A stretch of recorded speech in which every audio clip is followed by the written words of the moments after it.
எழுத்துக்களும் அதன் வகைகளும் படிச்சோமா? குறிய எழுத்துக்கள் எத்தனை வகை படிச்சோம்? ஒன்று குறிய எழுத்துக்கள், இன்னொன்று இன்னைக்கு அதே போல மெய் எழுத்துக்களின் வகைகள் படிக்கிறோம். என்ன படிக்க போறோம்? மெய் எழுத்துக்கள் 3 வகையா பிரிக்கிறாங்க. மெய் எழுத்துக்கள் எத்தனை வகையா பிரிக்கிறாங்க?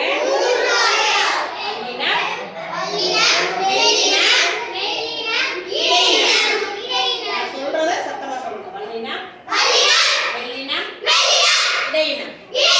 இப்ப மெய் எழுத்துக்களை முதல்ல நம்ம சொல்லிக்குவோம். சொல்லுவோமா?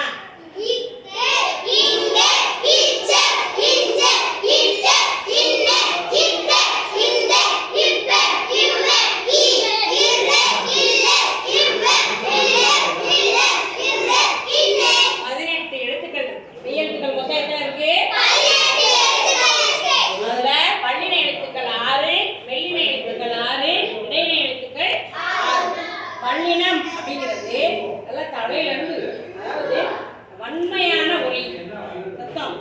இக்கு தொண்டைக்கிழமை சத்தம் வரும் பாரு. இக்கு, இச்சு, இட்டு, இத்து, இப்பு, இரு, ஆறுல இருந்து வர மாதிரி வரும். வன்மையான ஓசை, வலிமையான ஓசை வல்லினம். மெல்லினம் பாரு. இங்கு, இஞ்சு, இன்னு, இம்மு, இன்னு. மென்மையான ஓசை.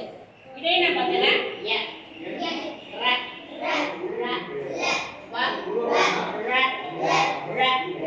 இது வந்து இந்த இரண்டுக்கும் இடைப்பட்ட ஓசை. இந்த ஞெஞன நமனன்றது மூக்குல இருந்து வர மாதிரி வரும். ஞ, ஞ, ந, ம, ந. ஆனா நம்ம இப்படி பழகணும்னா இது மேல புள்ளி வச்சு மெய்யெழுத்தா நம்ம கொண்டு வந்துக்கலாம். கசட தபர வல்லினம், கசட தபர வல்லினம், ஞெஞன நமன மெல்லினம். வரக்கூடாது. ஞ, ஞ, ஞ, ஞ, ஞ, ந, ஞஞன, நமன, எரழ, பழழ. வல்லினம், மெல்லினம், இடையினம்.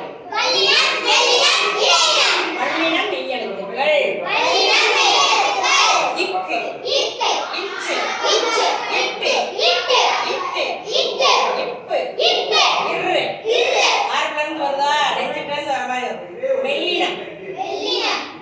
இங்கு, இஞ்சு, இன்னு, இந்து,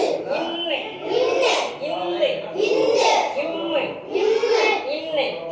மூக்குல இருந்து வர மாதிரி வரும் அந்த ஒலி.